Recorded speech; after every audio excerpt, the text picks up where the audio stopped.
Welcome again to Be Truly Transformed.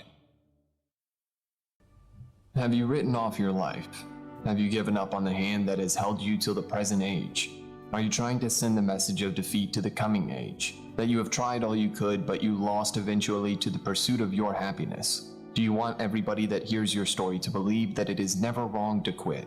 That when you can't hold on to the weight in the process, you can give up? No, that is never the message you are meant to share with your life. You are building a life with the sauce of inspiring stories, and you have to know that you have got to work it out with patience and strict obedience to the law that brings the fulfillment of life from the supernatural. It could be unbearable now, but know this for sure. Your season of rejoicing is coming. Your time for ceaseless testimony is coming. Your season for overflowing joy and happiness is coming. A time when you will look back to the past and all you will see is desolated desert, but looking at your present and the future, you will always flow in the euphoria of your present blessings, and the goodness and glory of the Lord will overwhelm you and beautify you with lots of grace. The struggles that you are battling within your life, bitterness, lack, wrong career choice, defeats and failed attempts to make it in life that has brought sorrow to your life, will be confronted by the power of God that changes all things and makes your life all right, and bring the season to you where you will have all things in abundance, with lots of shouting for joy and victory over all that has been confronting your joy over the years. Is it your children, your husband, your wife, your business, your relations with God that has been messed up and it is not giving you that joy and happiness you want? There is a season. There is a time that will eventually pass away soon. You will not dwell in it for long. Seasons change, times move, events come to place, and God is aware of all the happening. You don't want it, but it is always coming to you. You have done all things you ought to do, but there is no improvement. You want to stop trying now. You want to stop believing and drop everything. Don't do that. This is just a season of trials. It will soon pass away. Your time is coming. Your season is coming. Your life will become great again. When God wants to bless you, no power can stop it. When things will change for you, no man will prevent it.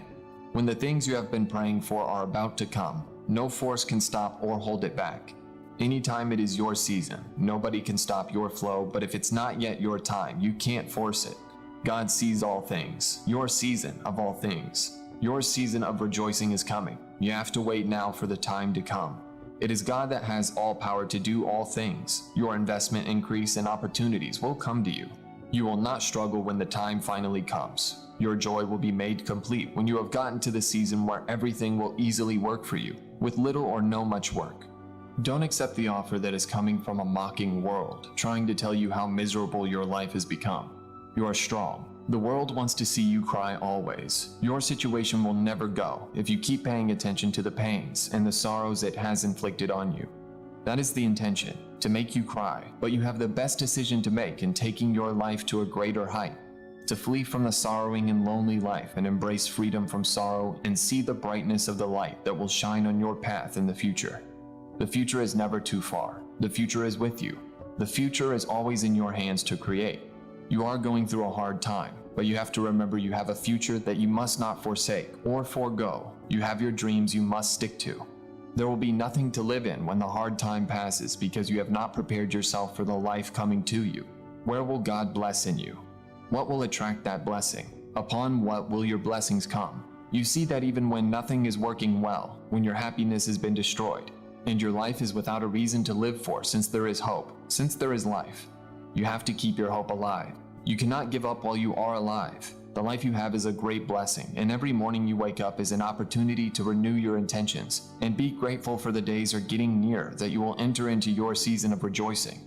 If the options you have are not working for you, you have to rebrand your option. You don't have to channel your source of happiness and livelihood under one particular source.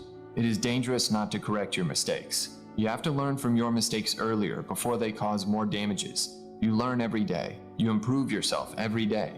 The days are coming when God will open the doors and make ways for you where you have not expected that they will be. Your readiness will bring you forth with great confidence. Proper preparation will help you prevent poor performance. That is the reason God is always giving you the opportunities you have now. You can think being alive is not a big deal. You may think you don't need to appreciate the opportunity of living until the chance of living becomes slim. Make your life worth the wait. Your season may have not come, but there is a season coming for you to shine. The time is coming for you to be great. You will be happy and the glory of God will be seen in you if you do not let go of God. God is the giver of joy, destiny helper, way maker, the situation changer. He is the only one God that will bring the season because He created the season and the time for the sake of what He wants to do. Have you wondered what the Lord wants to do? He wants to bless you and give you a life full of joy and happiness, love and abundance, provision of everything you needed, and those things you have been asking for. There are always seasons of lifting and promotion. Those are the seasons the Lord is opening for you. Have you heard of a woman called Ruth, the daughter-in-law of Naomi? She lost her husband and had nothing or any reason to stay back with her mother-in-law. But when Naomi wanted to return to Moab because of the abundance of food and provision that is in supply in the land, and when she arose to go, she admonished her daughter-in-laws Oprah and Ruth to return to their families so that they could remarry. It will be of no use following her or staying with her since their husbands are dead, and she, Naomi, is old and cannot bear male children that they could wait to get married to when they are grown. She let them go. Oprah left, but the woman Ruth decided to stay. Ruth said, "Where you go, I will go. Your people will be my people. Where you die, I will die." She returned with Naomi, not knowing what tomorrow holds for her, but she was optimistic that her choice to follow after her mother-in-law was not bad, with a strong faith probably waiting on God for a better tomorrow. As they settle in the land of the Moabite, one day she asked for permission to go to the field and pick up the leftover grain from anybody she finds favor from. Amazing that she found favor in the sight of a man named Boaz from the clan of Elimelech. Ruth never lost hope, and God helped her, and she continued to follow the instructions of Naomi and found favor in the sight of Boaz the more, and he married her, and she bears a son, and they called him Obed. And from that son came Jesse, the father of David. She persevered until her name was recorded in the name of heroes, whose lineage came the great kings, even until the Lord Christ Jesus. Your persistent hope will bring it to you. You may not have any reason to stay and to continue to try and make attempts, but your hope and faith and your effort will always pay you someday. The wealth of the nation is for those that are persistent in their work. It is for the people that never gave up when nothing is remaining for them to try.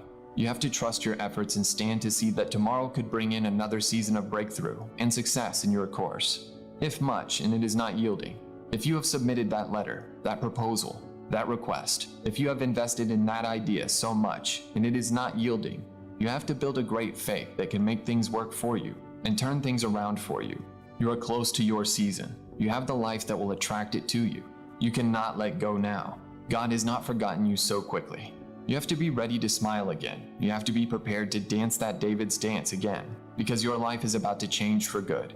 You will no more remember those days of lack again, the days when every trouble rained on you like you were the most hated person living on earth, those nights of tears and fear of what may happen again this time. You are going to forget them because God is bringing you into a season of joy and happiness, a season of blessing and great productivities. If your kids have not been coming since you are married, your time and season is coming already to have your kids because no force or hand can stop it. It is your time for favor and remembrance. It is your season to rejoice and be glad. That is the plans of the Lord for you. You are going in already. You are shouting for joy already. Your season has come. Take away the fear and the shame. Don't let your weakness come up again. You are no more who you used to be. Your life is changing into a better one because your season of rejoicing is coming. Worry is the trust in the unpleasant. Worry is the assurance that disaster is coming. Worry is believing in your personal defeat and despair. Worry is a polluted stream that flows through your brain that drowns hope and optimism, that kills faith. Worry is interest paid on trouble that never happens. Think about that. An old man said, and I quote, "Most of the trouble I've had in life never happened." How many of you have worried yourself silly about something you just knew was going to be a disaster, and it never happened? If there are things in your life right now that worry you, that stress you out, that concerns you a lot, to the point that it is destroying your peace and your mental health, I want to turn these over to God, because you worry about the future, you worry about the past, you worry about the present, you worry about your job, you worry about your finances, you worry about your relationships. I want you to have the gift of the peace of God, because that's what Paul said will happen. When you're anxious about nothing, your mind will be flooded with the peace of God. Stop worrying about what you're not and start enjoying who you are.